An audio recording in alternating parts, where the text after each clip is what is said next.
psikologi itu ilmu yang mempelajari tentang pikiran, perilaku, dan mental seseorang.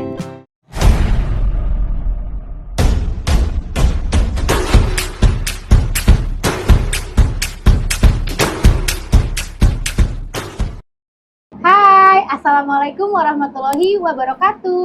Ketemu lagi dengan saya Yusita di PKP Podcast Qatar Puspanegara, suarakan suaramu.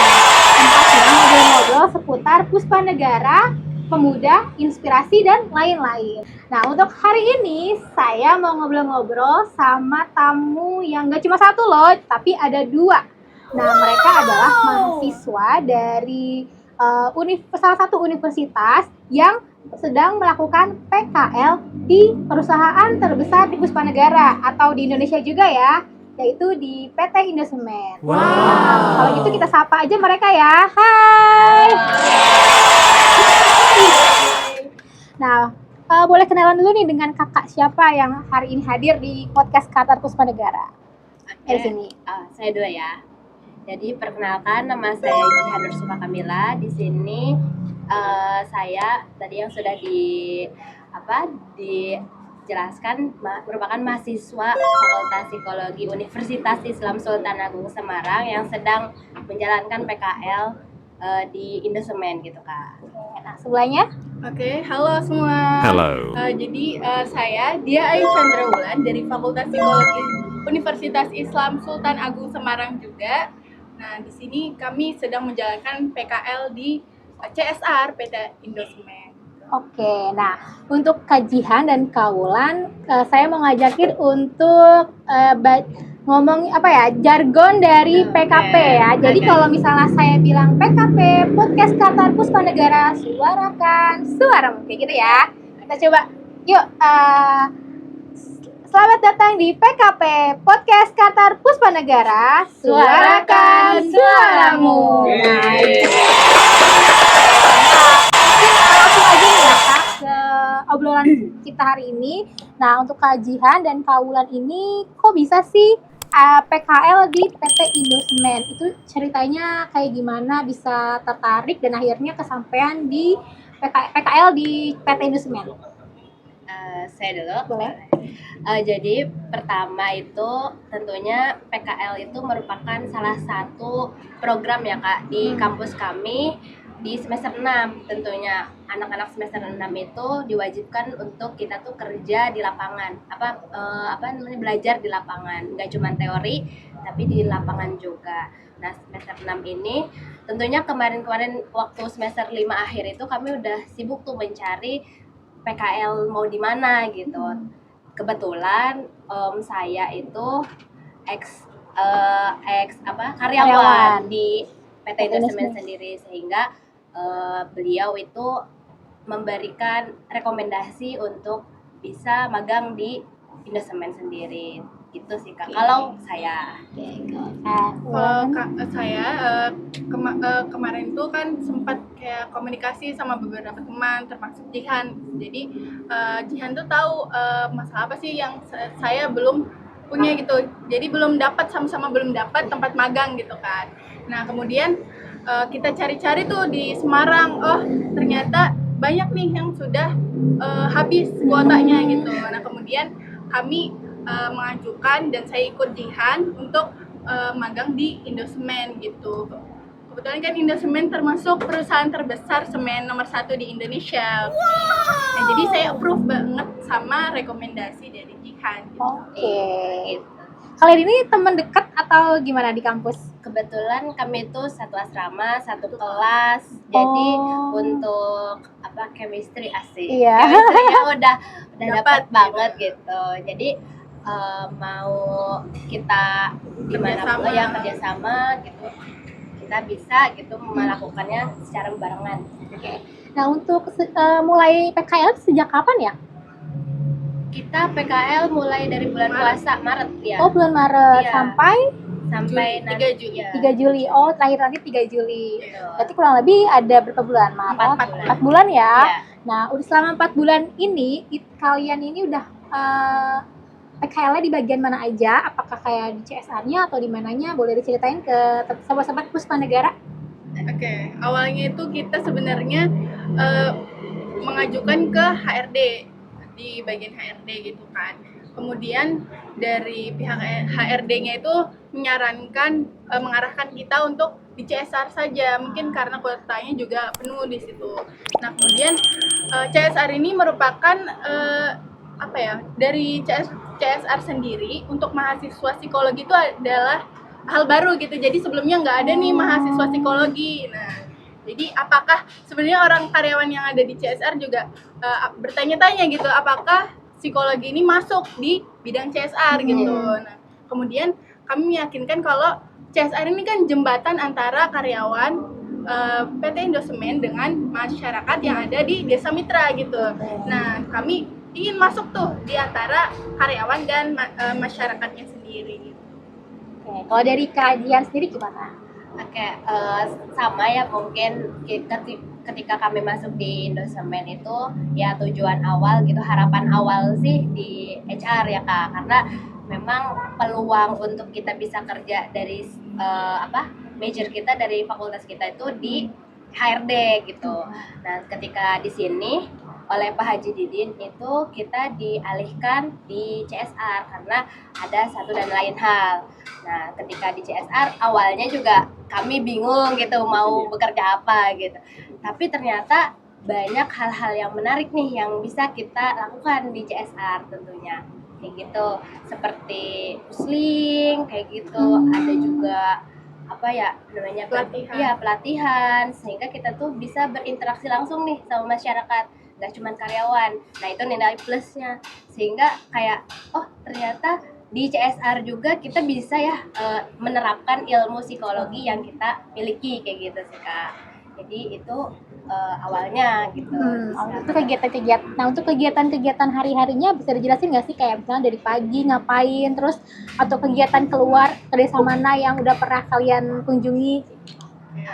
Fun fact-nya Kak, kita kan baru ya menginjakkan kaki di Bogor, tapi kita udah kenal 12 desa Iya. yang menjadi mitra Indosemen.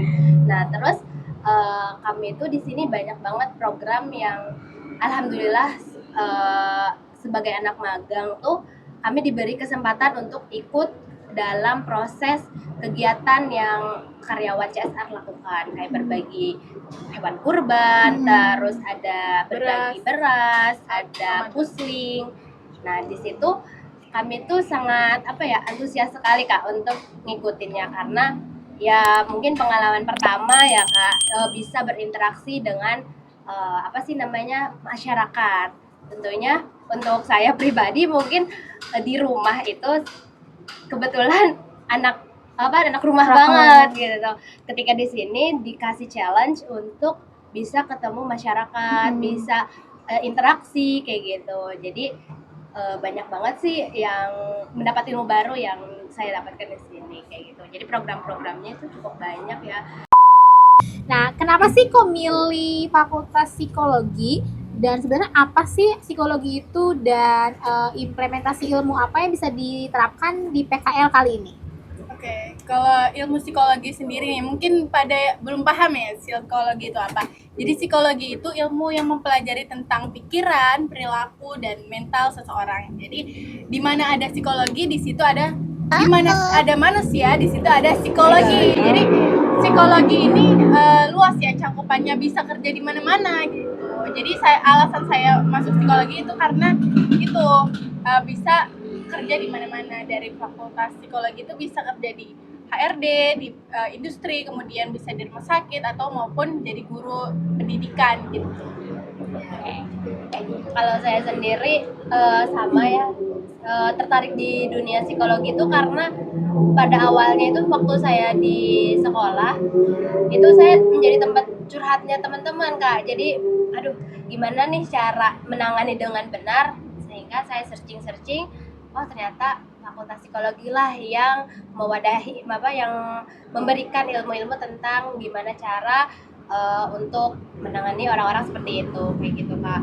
Terus juga fun fact-nya orang psikologi itu bukan cenayang ya guys. Jadi orang psikologi itu kita berdasarkan teori, bukan kayak ya nggak seperti itu, pokoknya berdasarkan teori dan emang ada dasarnya gitu Kak. Jadi enggak sembarangan nunjuk, oh kamu mah kayak gini gini gini, enggak. Kita juga ada analisis datanya terlebih dahulu, kita ada intervensinya, ada asesmennya kayak gitu. Jadi enggak yang eh, asal-asalan kayak gitu. Terus implementasinya nih Kak di dunia kerja tentunya banyak banget karena ya tadi yang Kak Wulan bilang itu di mana ada manusia di situ ada psikologi. Jadi ketika kita berkoneksi nih dengan satu manusia pasti itu ada sisi psikologinya kayak gitu Kak.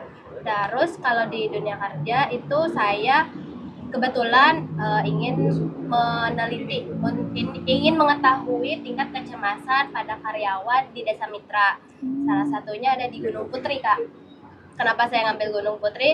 Kebetulan Pak Bambang ya, terima kasih kepada Pak Bambang yang udah ngerekomendasiin karena mungkin beliau tahu nih wilayah yang seharusnya saya saya cari kayak gitu. Dan untuk karyawannya juga saya hitung, saya teliti gitu tentang tingkat kecemasannya. Kalau saya gitu. Oke, nah kalau Kak Wulan? Kalau implementasi dari saya sendiri, saya lebih ke programnya yaitu mengenai pusling. Jadi warga nih kan banyak nih dari tingkat pendidikannya berbeda-beda. Jadi kita kasih edukasi apakah ilmu psikologi itu adalah hal baru atau enggak. Jadi mereka ternyata baru mengetahui nih psikologi itu apa gitu. Jadi saya lebih mengambil datanya melalui data kualitatif gitu. Saya melakukan wawancara ke berbagai warga desa, yaitu tentunya di 12 desa mitra di Indosemen.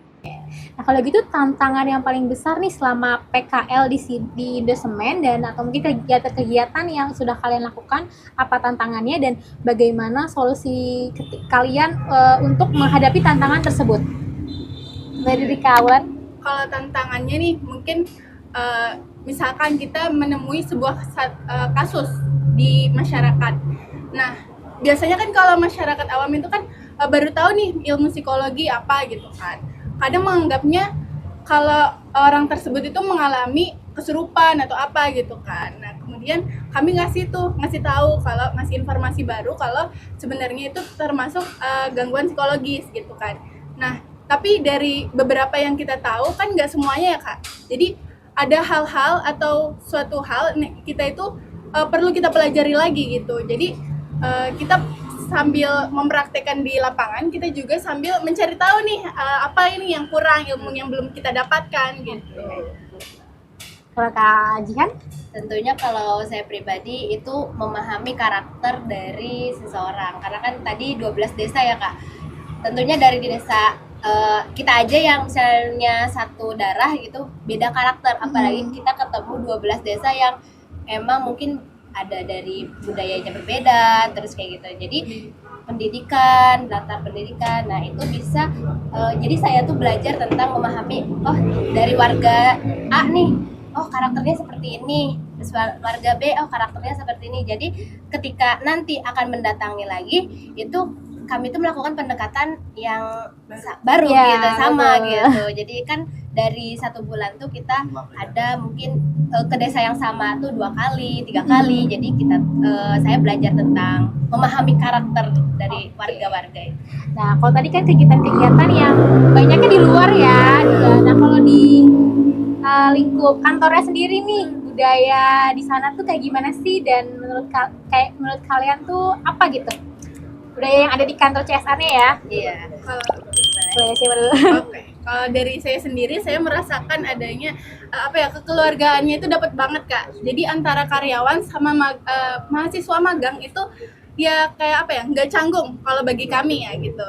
Nah, kami nggak canggung untuk menanyakan sesuatu, kemudian bertanya. Misalkan kalau belum tahu, ya tanyakan gitu. Terus misalkan kalau magang itu pasti ada ada jam-jam yang nggak sibuk tuh. Jadi kalau misalkan kita lagi luang, kita menanyakan, Pak ada pekerjaan baru nggak? Terus nanti kita diajak keliling nih sama kordes-kordes yang ada di PT Indosemen gitu.